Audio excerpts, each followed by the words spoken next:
There are plenty of other videos on YouTube that are all about Windows Phone, retrospectives about the software, going deep into detail about the company, why the product failed.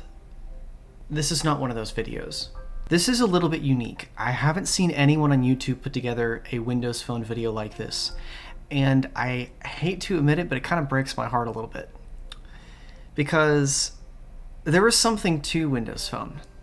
It was a big part of my life. I think this video took a good 10 years for me to be ready to make it.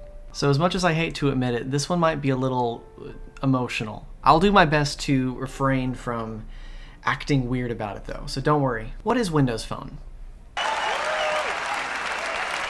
And we are calling it iPhone. When the iPhone was released, there weren't very many other devices on the market to compare it to. That's why everyone thought it was a brand new sort of form factor, even though smartphones had existed for quite some time. In fact, I have one I'm going to show to you, and you're going to see what I mean. This right here is a Dell Axom Pocket PC. This was released around 2003, 5 years before the iPhone was out. And what's interesting is I think you can see some similarities in the interface. You've got applications that are stacked in a sort of grid that you can select with a touch device. And what's funny is that Steve Ballmer somewhat infamously made comments about not being able to use the iPhone, of course, as a business device because of its lack of keyboard. Well, I'm going to open up Microsoft Word on this Pocket PC, and what's fascinating is when you look at that, that's a virtual keyboard. Now, of course, there are many other features that made this a very powerful device. And if I had to pick between one of these things and an iPhone back in 2008, which, of course, despite my room decor and the way I'm dressed, no, I am not in 2008, I would probably pick one of these things. You'd be surprised how many innovations came out back, I want to say, way, way, way before the iPhone that made its way into and inspired it. Such as the ability to hold an item on the touchscreen to enable a sort of right-click menu. That was all established a decade before the iPhone came out. But the iPhone did do something a little differently. What the iPhone promised was not a device. This was a pocketable computer. The iPhone was a lifestyle. An application in and of itself was nothing new. People have been running programs on computers since the Apple II days back in 1977. No, what the iPhone was it was a promise that you would be able to take advantage of this resource wherever you go. And it would be connected to every other device. I remember the very first time I ever held an iPhone. It was back in 2009, I believe. I was at my grandmother's house. A lady had come by and handed her new iPhone. It was an original, you know, it had the two-colored plastic back, and she handed it to me, and there was a game on it called Trace, where you took a little stick man and you walked him across the map, and you could draw lines for him to walk on. And it's a sort of inside-out style core memory for me. I very distinctly remember that moment. And from then on, something changed, something snapped in me, and all of a sudden I was a smartphone addict. I never had one, of course, but I wanted to know everything about them. They were so cool to me. I was dying for the day I'd be able to own my very own smartphone. Now, something of course changed as the smartphone became more ubiquitous, especially as steps occurred and Android eventually released that sort of widened the market a little bit because now you didn't have to spend $1 million to get an iPhone. Niches, when they become mainstream, lose their culture and appeal. I believe, if I remember correctly, there's an excellent video on this topic that has to do with Android theming. I'm going to link it, not that way. I'm going to link it over here for you to watch. By the way, I absolutely recommend this channel. This is a good channel. But by the time that it was ready for me to get my very first smartphone, 2014, 2015 or so, I was shopping around and I wanted a device that would give me the same feeling that I had when the original iPhone was put in my hands. Because admit it, by 2014, 2015, the iPhone was kind of culturally ubiquitous, you know? There was nothing that made it unique. There was no luster anymore. It was just a slab of aluminum that you had to have at that point if you wanted to do literally anything. And it's only gotten worse as smartphones have been increasingly seen as extensions of our person. So I did a little bit of research, and what's funny is that Windows Phone was originally, I'm not going to say it was sold to me, but I bought one on a false promise. I had assumed that because of Windows 8's ability to snap applications, that I would be able to snap more than one application on my phone screen. Of course, that never came to be. Debatably, we're going to get to that at the end of the video. Now, if you'll excuse me, I would love to introduce you to a very old and very dear friend of mine.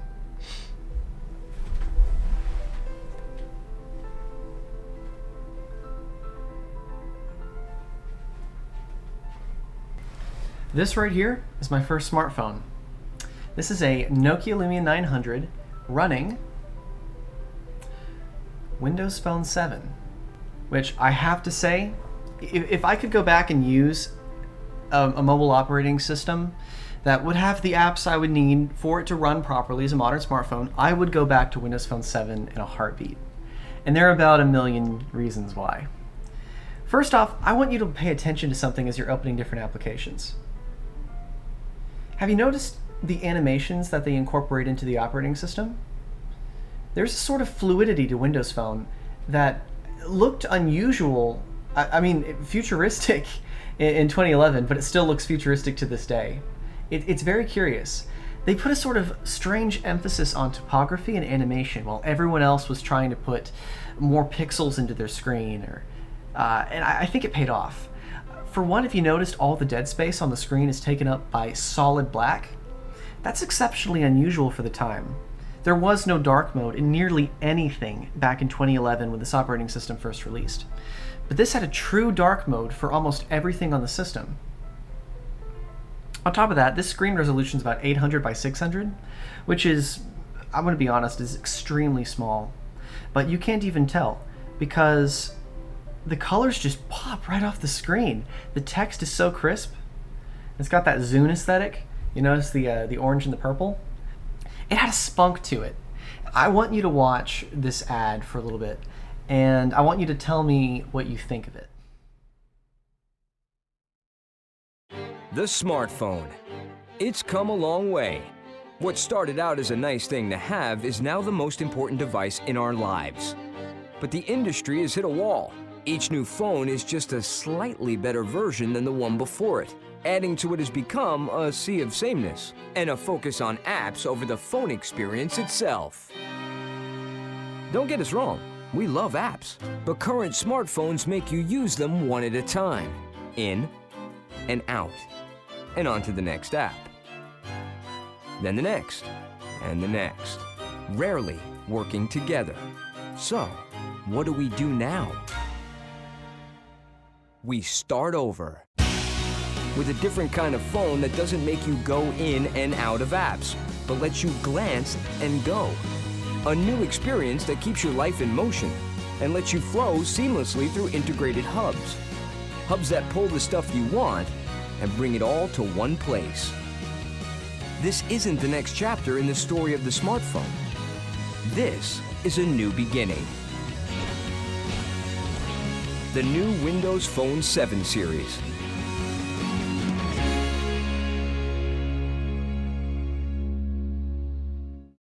I could go on about all the uniqueness that this phone had. For example, it had a dedicated camera button you could use, and it'll open up the camera app, just like that. The capacitive touch buttons at the bottom they were so much fun to use. I greatly prefer them over solid push buttons because they had a sort of a futuristic luster to them. To this day, my favorite thing about this operating system is its je connais pas, you know? It had a sort of, this is the kind of smartphone you'd want to use if you were wearing checkered Converse, if you know what I mean. And to me, as a teenager, I saw the immediate appeal. On top of that, just look at the build quality of this particular device. Now, Nokia did make the vast majority of Windows phones, and that eventually started to become a problem for Microsoft. But I think that early on, Nokia was an excellent fit. Think about it. A lot of Scandinavian companies, such as IKEA, build their whole brand about being clean, efficient, easy to understand and use, but something is foreign about them, something exciting. I think when you walk into an IKEA, everything sort of makes sense but at the same time, your senses are flooded and you have no idea what's going on. I'm a country boy, so perhaps it was a little more unusual for me than someone who's lived in a larger city their whole lives.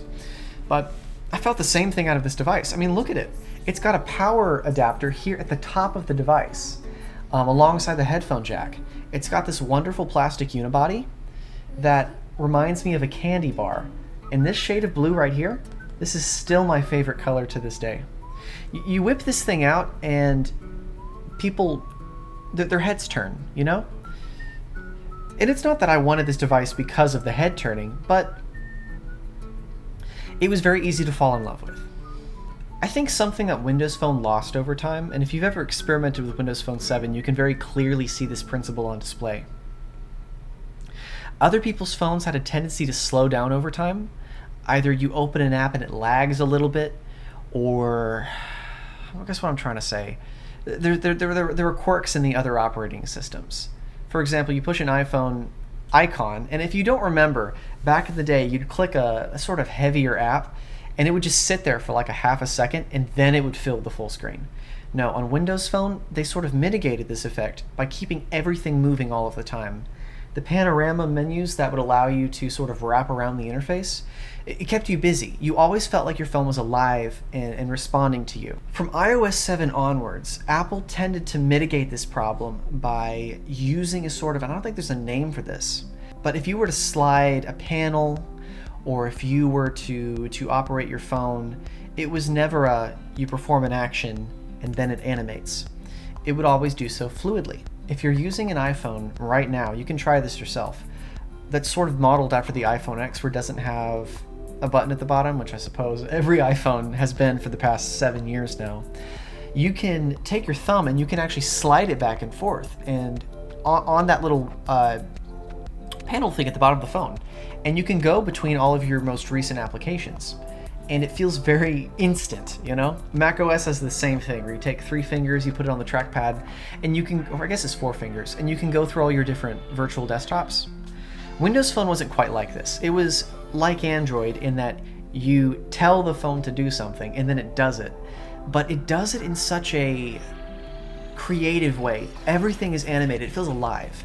So instead of, as in an iPhone, feeling you're acting within an animate object that's just effortless to move, it felt like the phone itself had a personality. Maybe I was reading too much into it, but it was very fun.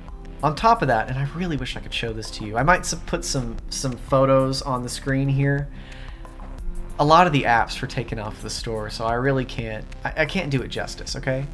But there is an app on the App Store called Touch Develop. And it was not like Scratch in that it had a completely different paradigm. But it was similar to Scratch in that it was a programming app for beginners and for people on devices where you don't have a readily accessible keyboard. But you could build fully fledged applications with that thing. I mean, it could make post requests, if I remember correctly.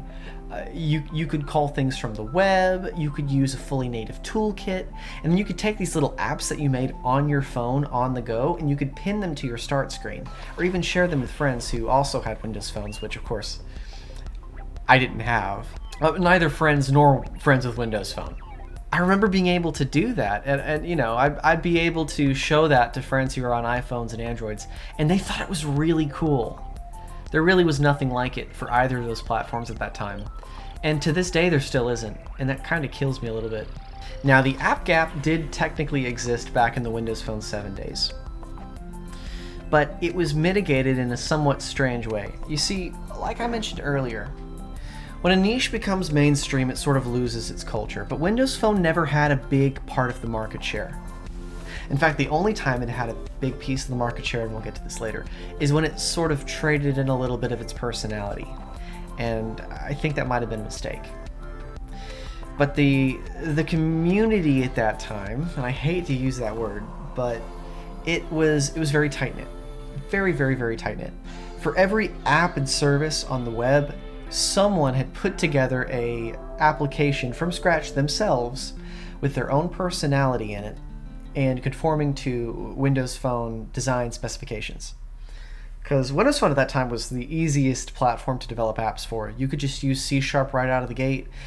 I think, if I remember correctly, one of the executives at Microsoft created a Twitter app, a Twitter client, in like 15 minutes. It was crazy. So we had a lot of off-brand applications, so to speak. Like, I didn't have Instagram. When I first signed up to use Instagram for the first year and a half, I used an app called SixTag. I didn't use YouTube either because Google refused to make apps for Windows Phone.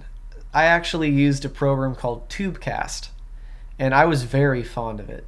And the fact that I'm able to use these services, because I'm pretty easy to please, with a somewhat quirky interface and a developer with few enough people that you could leave a review in the Windows Phone Marketplace and they would actually see it, that was a lot of fun. I really enjoyed it. On top of that, back in the Windows Phone 8 era, I believe they had a version for Windows Phone 7, but Nokia tried to solve this problem a little bit by creating an app called App Social.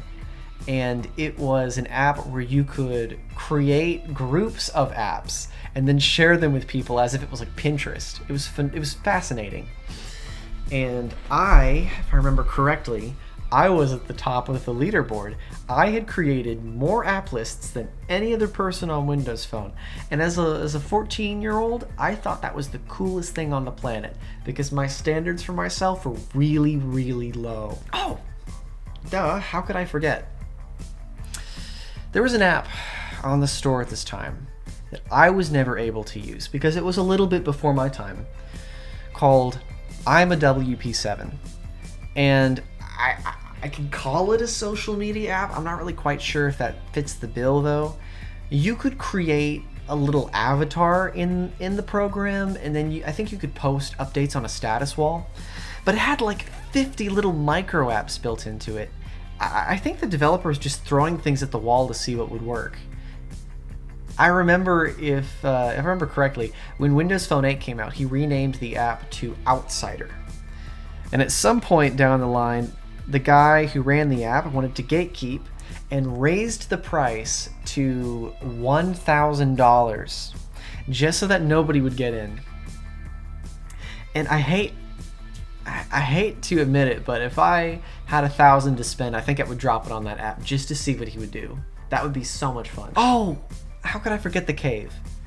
All right, so back during this time, iOS has always been kind of tight about the groups of apps they allow into their store. They have very strict regulations of what gets in and what gets out.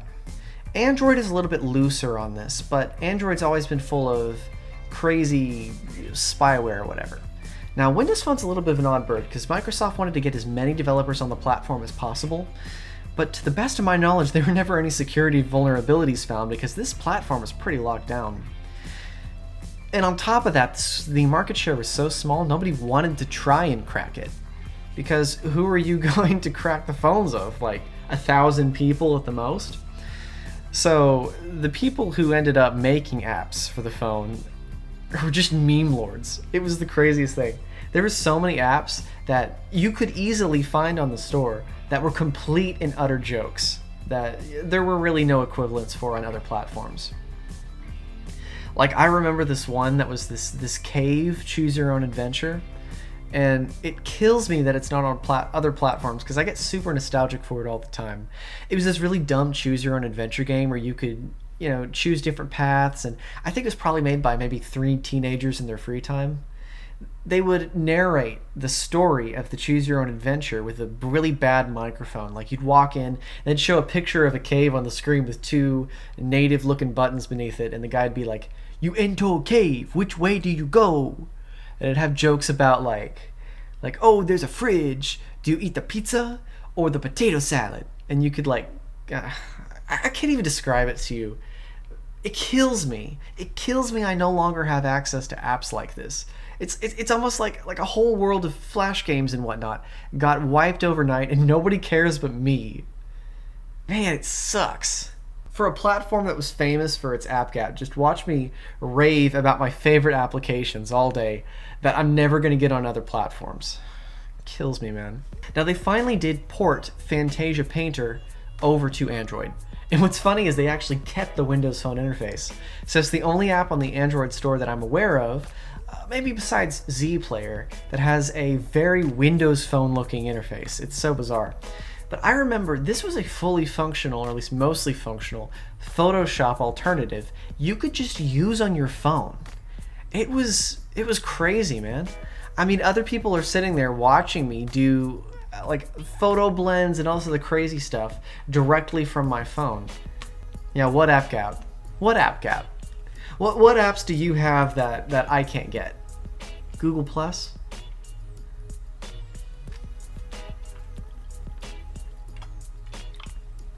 I say that as a joke. I actually used Google Plus back in the day, and I had to use it through Internet Explorer, and that was not a fun experience for many reasons. But you know, enough Windows Phone 7.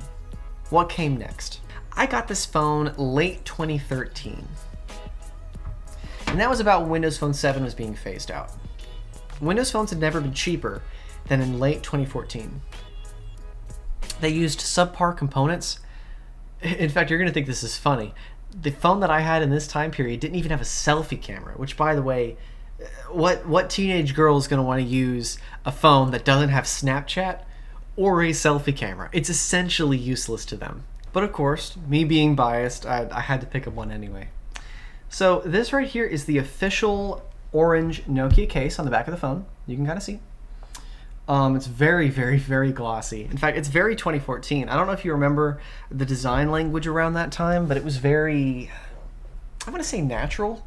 There were lots of vines and leaves, and it's sort of a clean-looking design. It was like Fruitiger Arrow was coming back on its last leg before it completely died out in 2015. But this phone right here is a Windows Phone 8.1 device.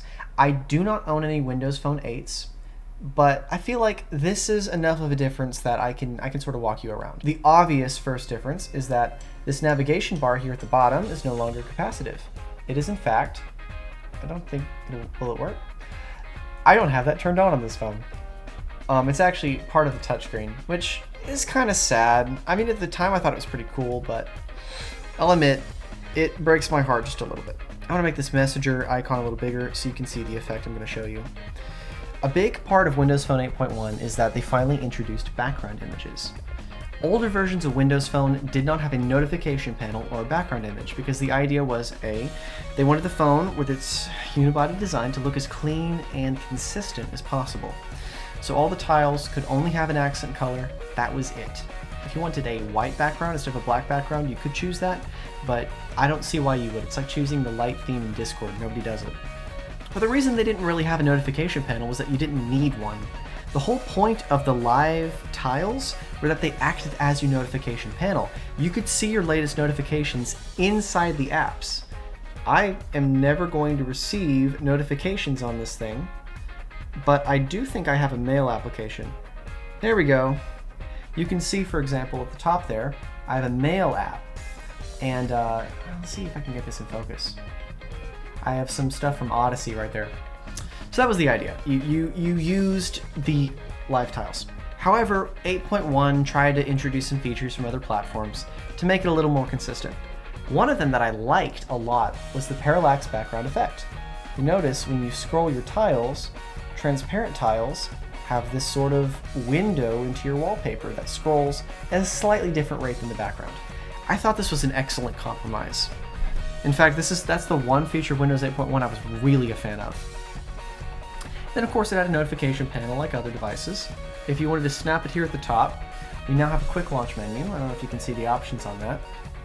I could swipe down a little bit more. It doesn't really do much. And then I have my notifications. I'm going to clear them all. And then I'm going to swipe it back up. This still had a really cool look to it. I'm still pretty partial towards this device. This makes me nostalgic just kind of going through it. One of the innovations that Windows Phone 8 brought along that remained in Windows Phone 8.1 is this kind of cool feature where if you notice I have a scrolling alphabetical list of apps. If I wanted to select one that was down to the bottom and I knew what the first letter name of the app was, I would just tap a letter and it would open this little alphabetical menu. So then I could select like W and it would just take me straight to the W's. In fact, for a little while, I didn't even have any live tiles set up on my phone. I just used this little app thing on the right because it was so convenient, you know? 3 taps, I am in any app in under like half a second. It was, oh man. Oh, I almost forgot. So a thing that you might think is interesting is the ringtones were supplied by Nokia for some of those older devices, and more importantly, in greater number with some of these new devices. I mean, this thing had some bangers, to use Gen Z slang, on it for your ringtone. And what's a little bit unique is that these ringtones that they developed for the Nokia devices, they actually assembled a band for.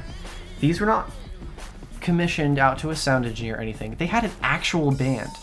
And this actual band who did these ringtones is on SoundCloud, and they have written songs with lyrics. They even had a concert at one point. In fact, I will let you know, the music for this video has been exclusively composed of music by the Nokia music design team. Now, when Microsoft bought Nokia out, they changed the name, but it's the same band, and I think you should give them a listen. Their tunes are pretty good. Now, this was not a phone for everyone. In fact, I would argue that at this point in its life cycle, this was really a phone for no one. It's really sad. It can't even be a phone for me. Because like I tried to open App Social, yeah, all the apps are down. You try to open a Nokia Mix Radio, which was their foray into music at the time. You can see I've got a sort of a now playing screen here. If I were to connect this to the internet, I would no longer be able to use this application permanently. So I'm keeping it off the internet for now, just to, I don't know, for posterity's sake, I guess. I don't really need it, but this was such a cool service. I know later versions of Windows 8.1 introduced Cortana, which of course we all know on Windows 10 as being incredibly annoying. I don't think a single person has actually used Cortana on Windows 10. But if you were there on Windows Phone at the time, Cortana was awesome. I mean, I remember whipping out Cortana and just schooling all of my friends with iPhones. Because Cortana could do some pretty cool things that Siri just could not do. And the fact that they got a voice actress to play Cortana made Cortana seem infinitely more lifelike. It was kind of a fun flex while it lasted. And it didn't last long, but it'll be in my heart forever.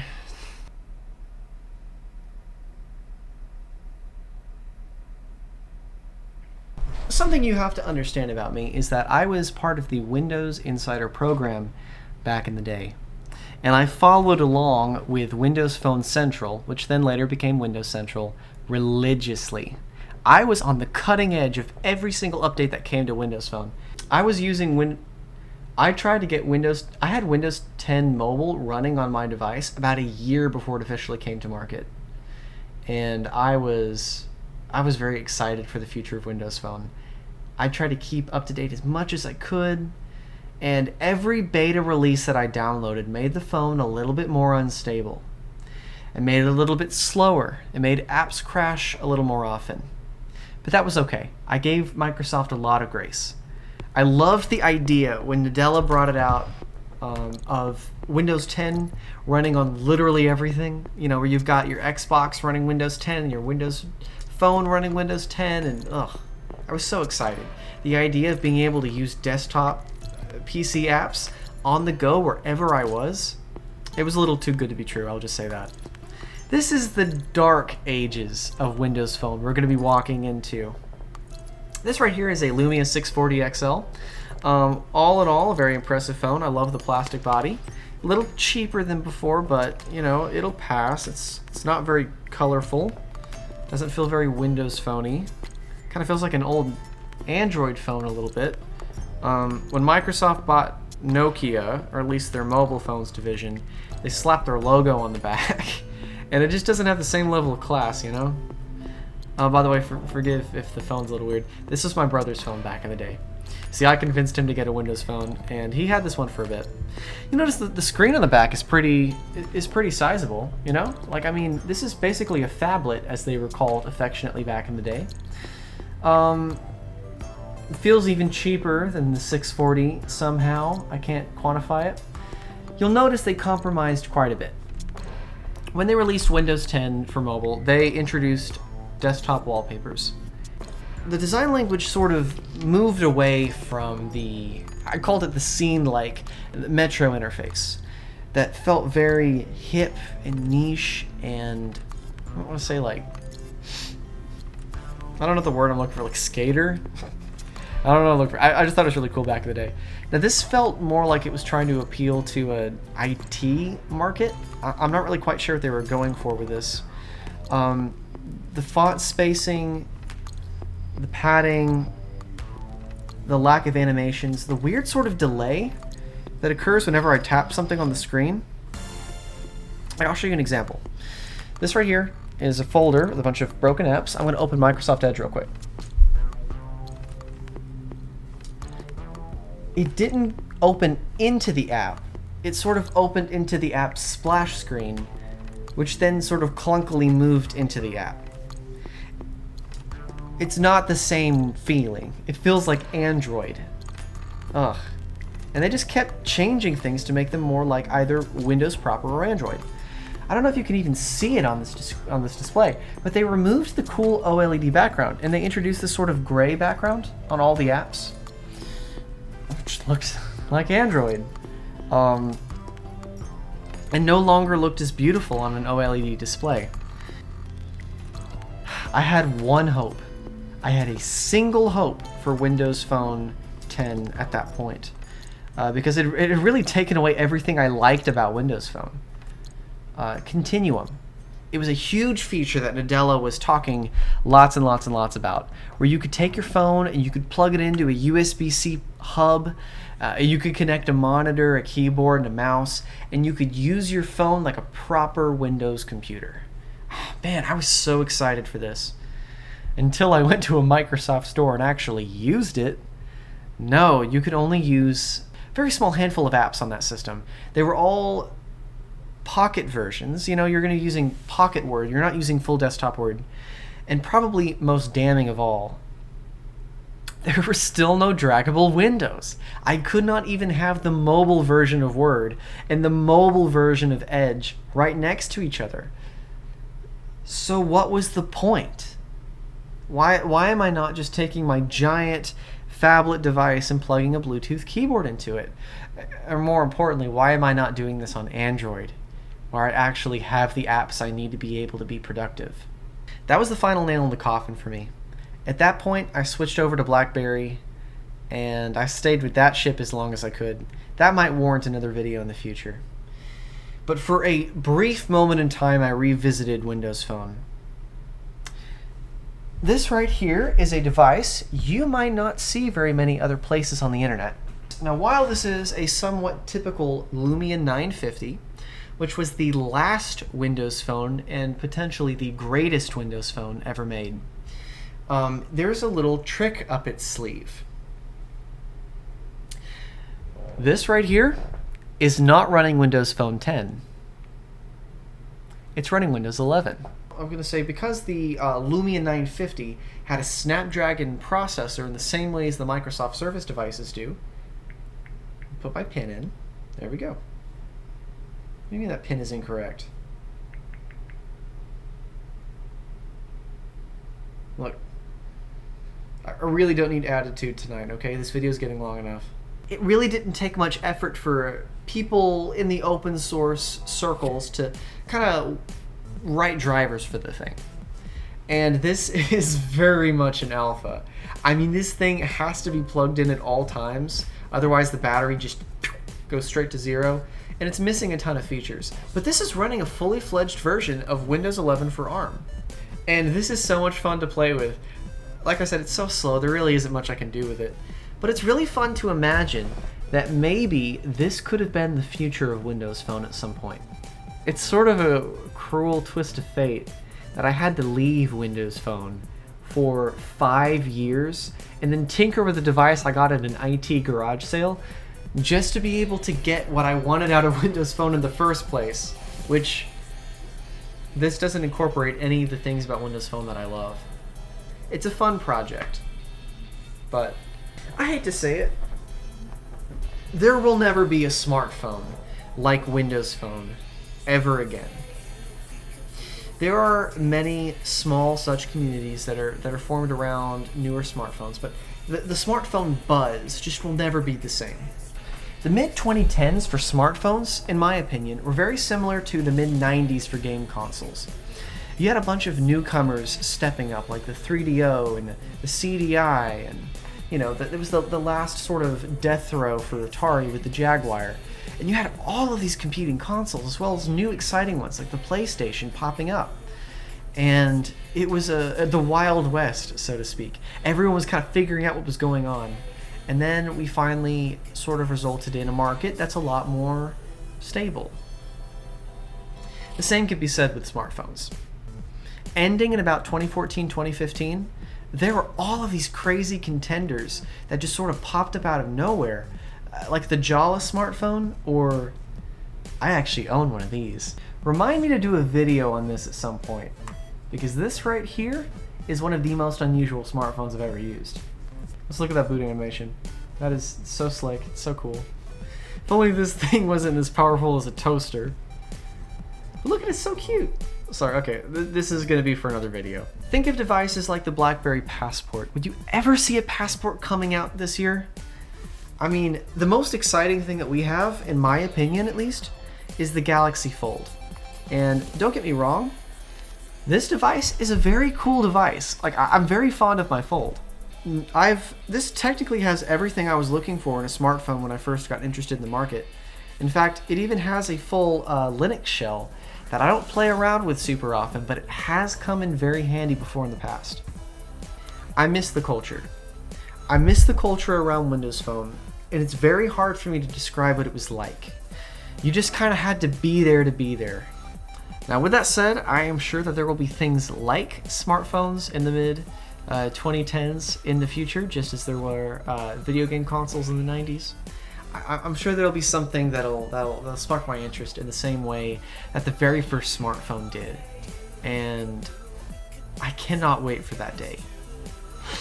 But for the time being, I think this video has run long enough. You now understand a little bit, just a bit, of what it was like to be a Windows Phone fan in the mid-2010s.